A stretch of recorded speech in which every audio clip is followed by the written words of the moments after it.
Safinatun Najah, biografi penulis. Dengan menyebut asma Allah yang Maha Pengasih lagi Maha Penyayang. Penulis kitab Safinah adalah seorang ulama besar yang sangat terkemuka, yaitu Syekh Salim bin Abdullah bin Sa'ad bin Sumair al-Hadrami. Beliau adalah seorang ahli fiqh dan tasawuf yang bermazhab Syafi'i. Selain itu, beliau adalah seorang pendidik yang dikenal sangat ikhlas dan penyabar. Seorang qadhi yang adil dan zuhud kepada dunia. Bahkan beliau juga seorang politikus dan pengamat militer negara-negara Islam. Beliau dilahirkan di desa Ziasbuh, yaitu sebuah desa di daerah Hadramaut Yaman, yang dikenal sebagai pusat lahirnya para ulama besar dalam berbagai bidang ilmu keagamaan. Sebagaimana para ulama besar lainnya, Syekh Salim memulai pendidikannya dengan bidang Al-Quran di bawah pengawasan ayahandanya yang juga merupakan ulama besar, yaitu Syekh Abdullah bin Sa'ad bin Sumair. Dalam waktu yang singkat, Syekh Salim mampu menyelesaikan belajarnya dalam bidang Al-Quran tersebut. Bahkan beliau meraih hasil yang baik dan prestasi yang tinggi. Beliau juga mempelajari bidang-bidang lainnya seperti halnya ilmu bahasa Arab, ilmu fikih, ilmu usyul, ilmu tafsir, ilmu tasawuf, dan ilmu taktik militer Islam.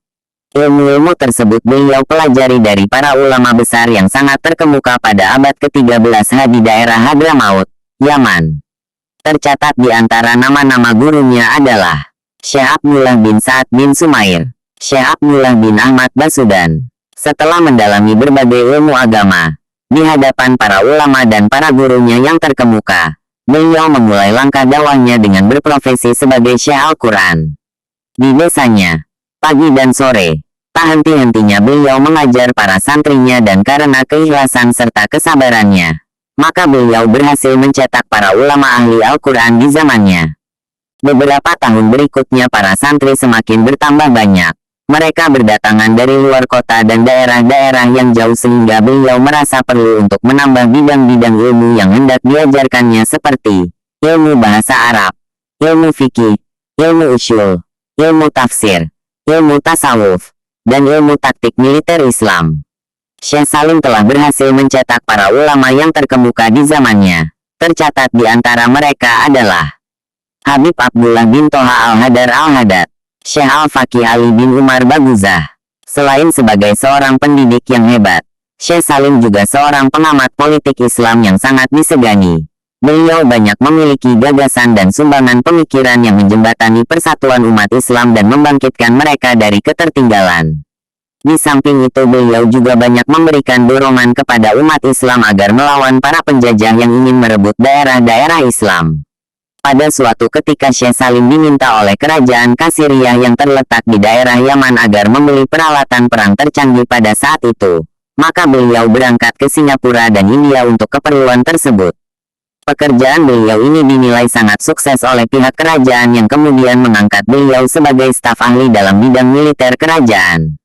Dalam masa pengabdiannya kepada umat melalui jalur birokrasi, beliau tidak terpengaruh dengan cara-cara dan unsur kedoliman yang merajalela di kalangan mereka. Bahkan beliau banyak memberikan nasihat, kecaman dan kritikan yang konstruktif kepada mereka.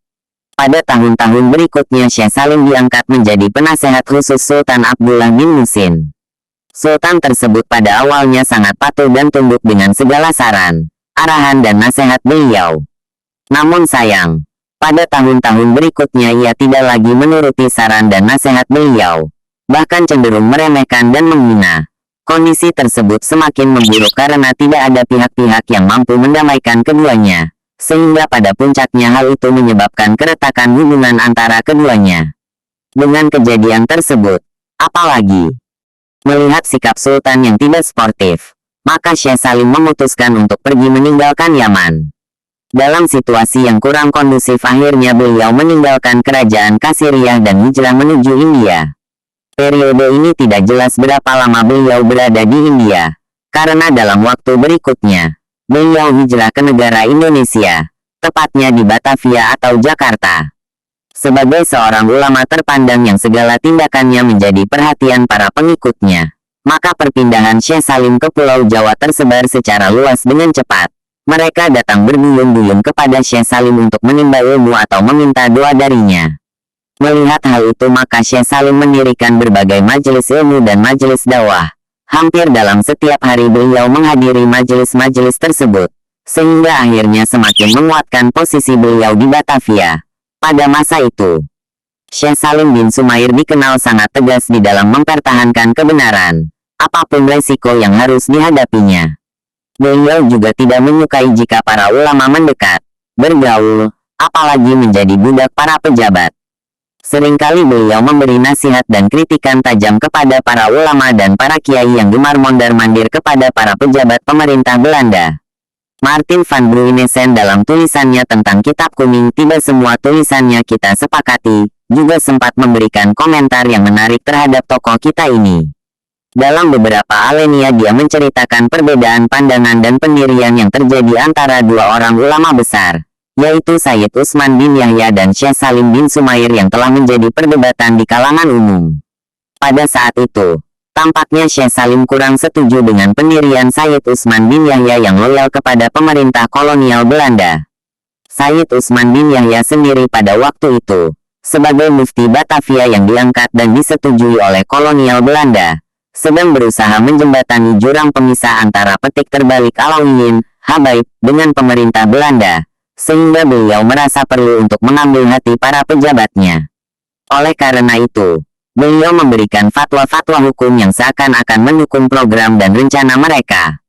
Hal itulah yang kemudian menyebabkan Syekh Salim terlibat dalam polemik panjang dengan Sayyid Utsman yang beliau anggap tidak konsisten di dalam mempertahankan kebenaran.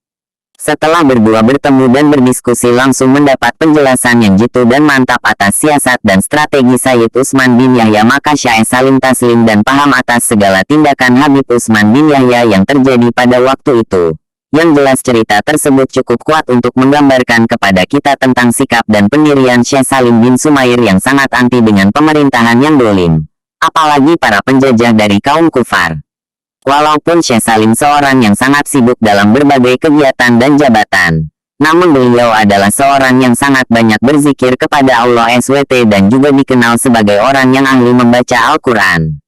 Salah satu temannya yaitu Syekh Ahmad Al-Hadrawi dari Mekah mengatakan, "Aku pernah melihat dan mendengar Syekh Salim menghatamkan Al-Quran hanya dalam keadaan tawaf di Ka'bah."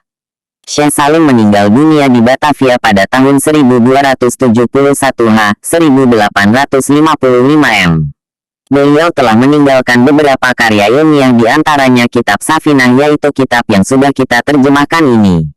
Al-Fawaid Aijaliyah, sebuah kitab yang mengecam sistem perbankan konvensional dalam kacamata syariat.